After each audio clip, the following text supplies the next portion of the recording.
샬롬. 우리 주님의 은혜 가운데 평안하셨나요? 오늘은 요한계시록 강의 13번째 4대 교회를 통해서 주시는 예언의 말씀, 사랑하는 자들아 깨어나서 내 행위를 살펴보라. 요한계시록 3장 1절로 6절 말씀을 강해에 올리겠습니다. 신랑으로 오실 우리 주님은 이 세상 온 교회와 성도들이 거룩한 행실의 옷을 입고 자신을 간절히 기다려 주기를 바라고 계십니다. 그러나 주님의 눈으로 이 시대의 신부될 성도들을 보실 때에 너무 실망스럽습니다. 깨어있지도 못하고 너무 어려서 자기의 행위를 살펴볼 줄도 모릅니다. 2001년에 세상을 떠난 동화작가인 정채봉 선생이 당시 유명한 법정 스님을 산사로 찾아간 적이 있었다고 합니다.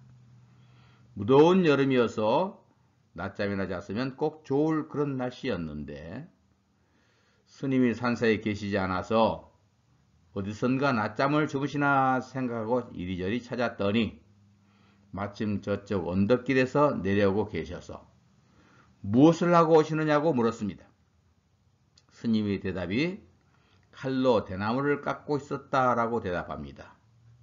칼도 날카롭고 대나무도 날카로운 것이어서 아니 이런 무더운 날씨에 그러한 위험한 일을 무엇 때문에 하셨느냐고 물었더니 졸지 않고 깨어있기 위해서라고 대답했다고 합니다.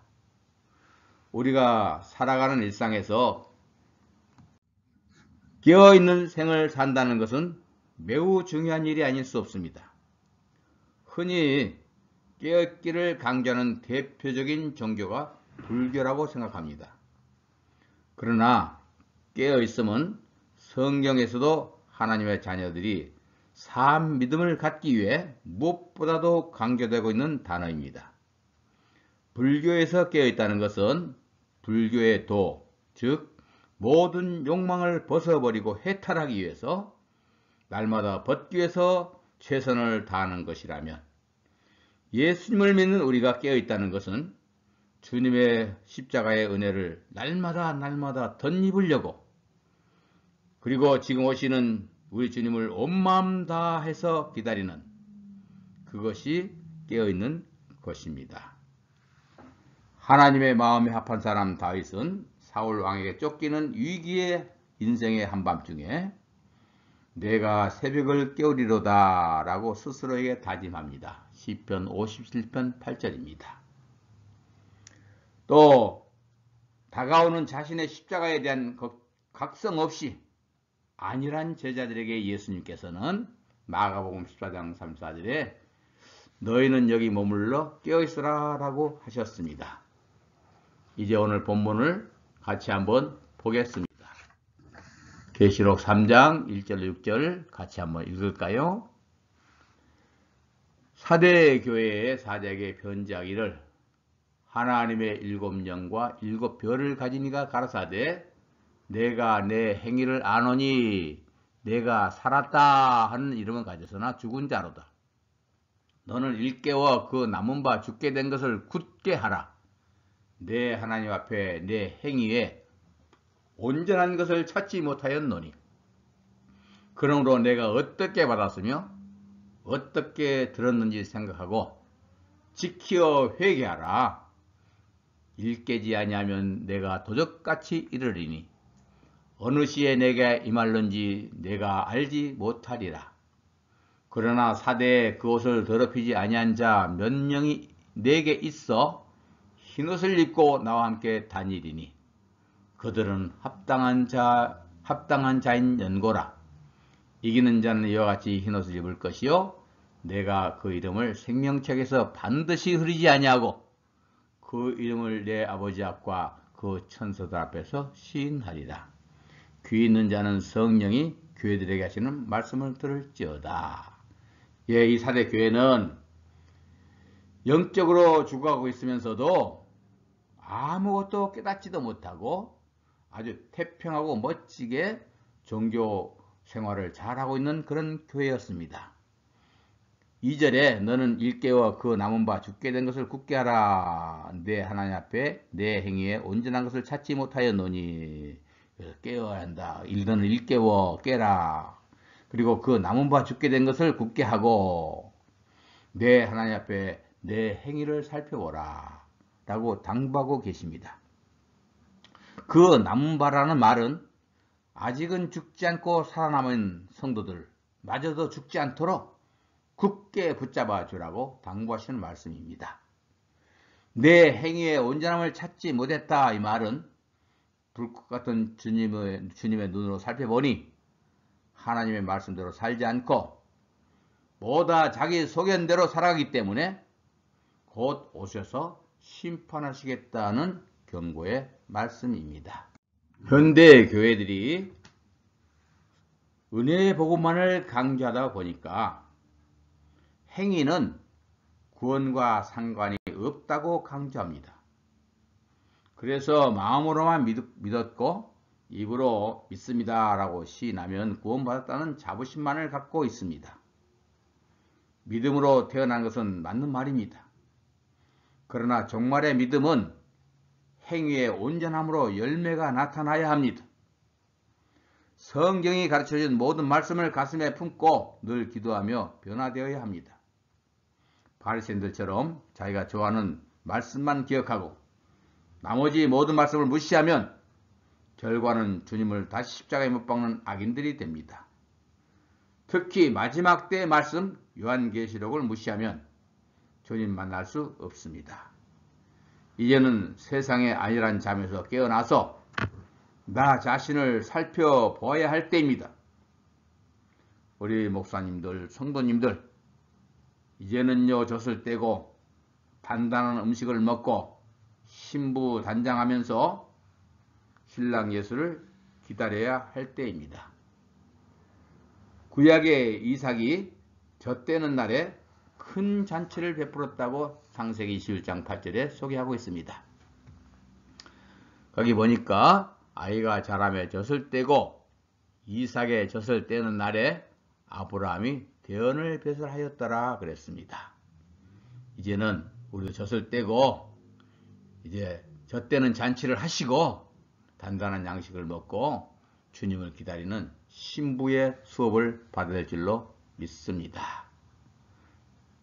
제가 아침마다 부르는 찬송이 있습니다. 주야로 이 미가엘 복음송 주를 사랑하는가 이 찬송을 부릅니다. 여기 보면은 금보다 귀한 것 세 가지를 찬송하고 있습니다.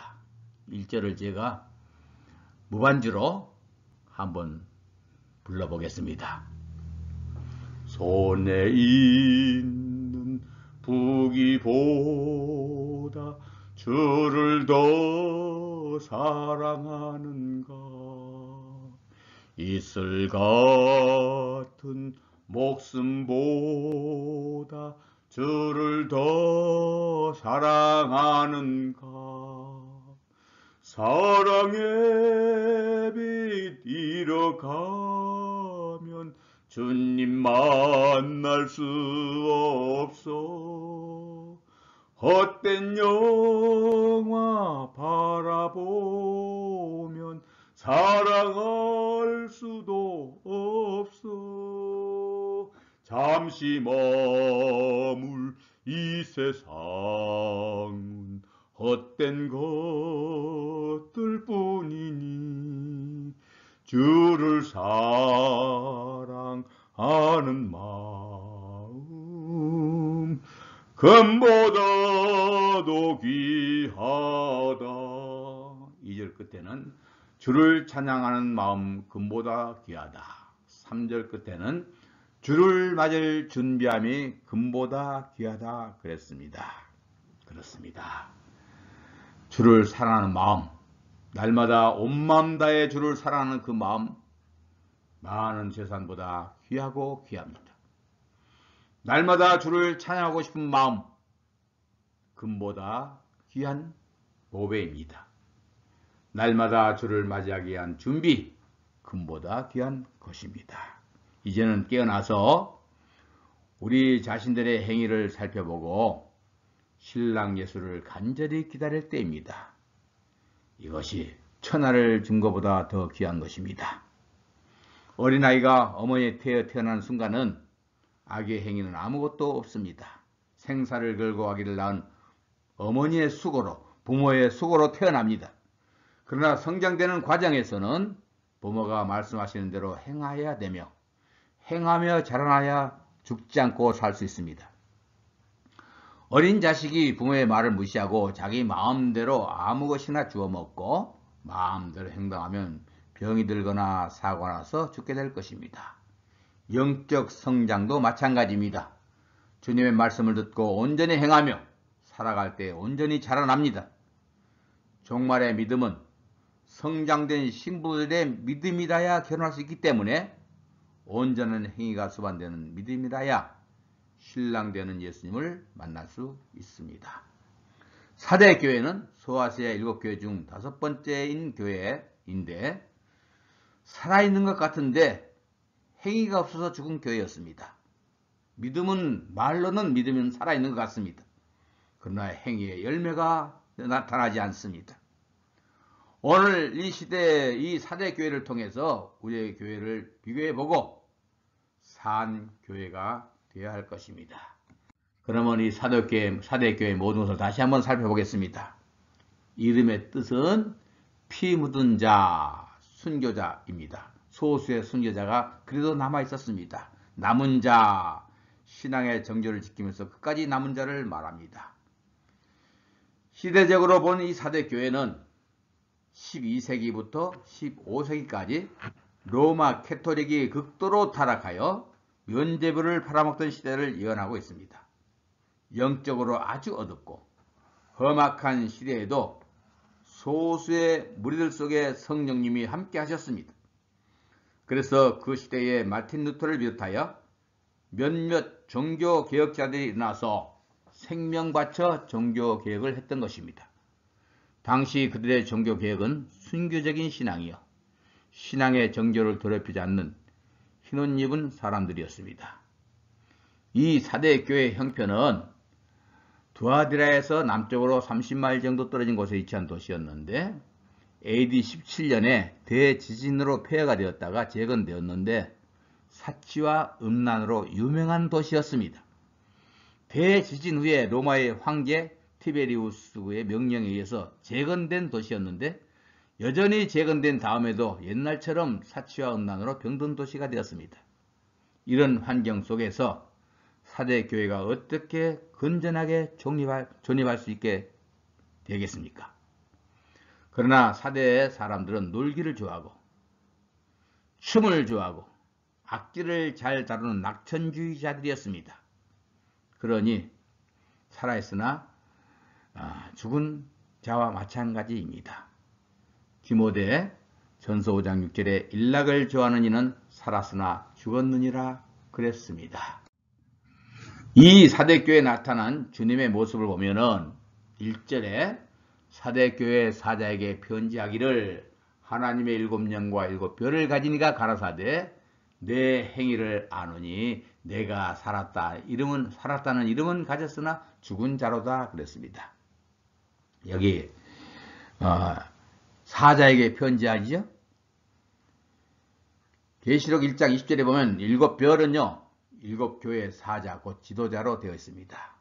교회 지도자들을 붙들어 인도하시는 주께서 7영 곧 거룩하고 완전하신 성령을 통해서 말씀하시는 것입니다.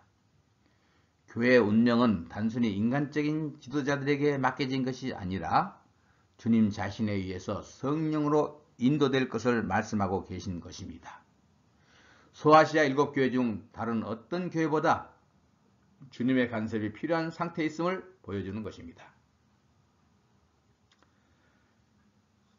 사대는 두아디라 남동쪽으로 65km 지점에 존재하는 도시로 고대 리디아 왕국 기원전 700년부터 546년까지 수도로 인류 역사상 최초로 금과 은으로 화폐를 만들어 부의 상징이 되어온 도시였습니다.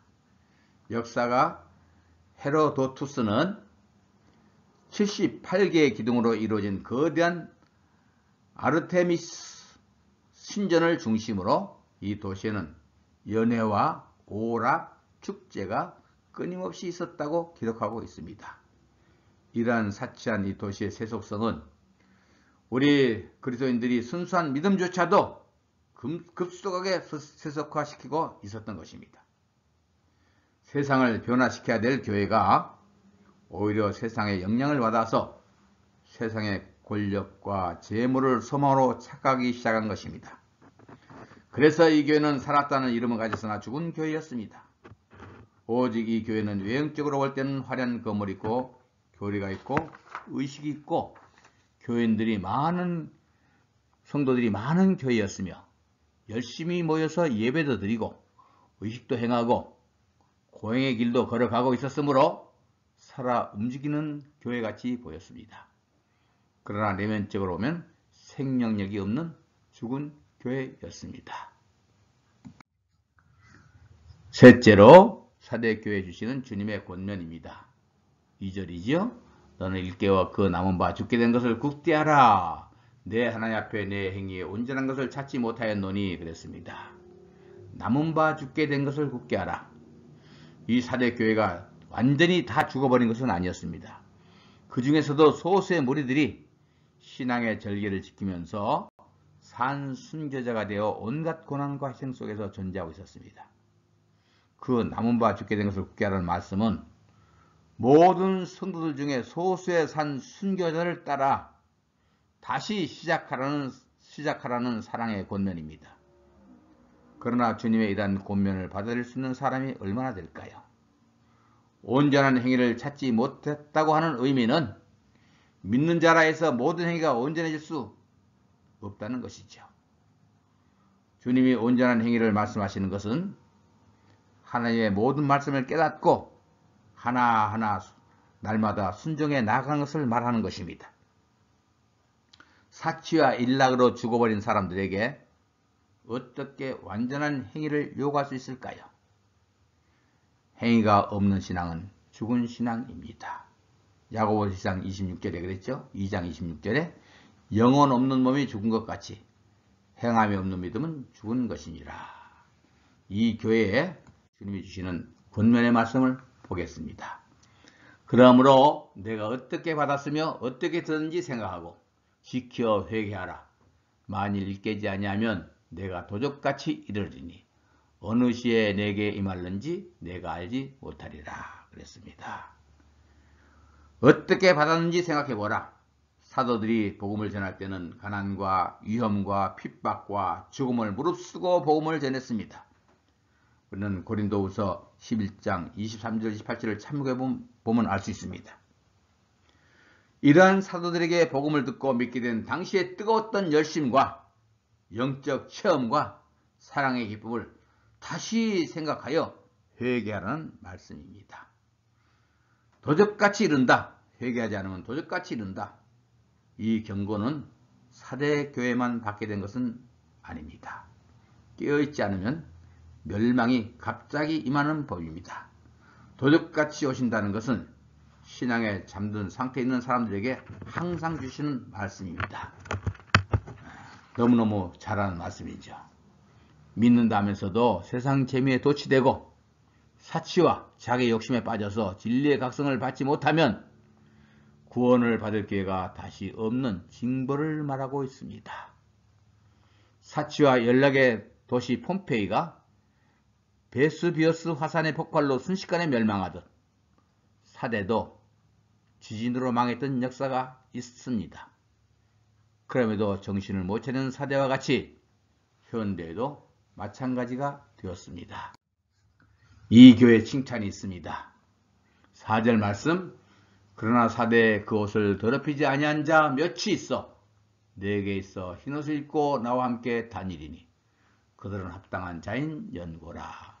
옷이란 성도들의 올바른 행실을 말하지요.